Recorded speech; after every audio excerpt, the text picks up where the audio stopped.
Ang bongga ng spot number ni James Reid sa Coronation Night ng Miss Universe Philippines 2025 nitong Biyernes sa SM MOA Arena. Dahil siya ang kumakanta habang rumarampa sa swimsuit competition ng mga kandidata. Pero ang nakakaloka, biglang nawala ang singer-actor sa kalagitnaan ng swimsuit segment. Kaya nagulat ang viewers. Nagtaka tuloy ang karamihan sa viewers at team bahay na nakatutok lang sa live stream. Naharana naman ni James ang mga naunang Miss U Philippines contestant, pero bakit nga ba bigla siyang nawala sa stage at boses na lang niya ang naririnig?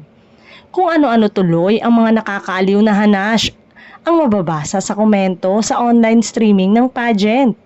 Ubus na ang budget ng Miss U Philippines kaya tumigil na sa pagkanta si James Reid. Pang 2 minutes lang yata ang talent fee niya kaya nawala sa stage, baka daw nag-walk out. Samantala, marami rin ang nagkomento ng hindi kaaya-aya sa performance ni James.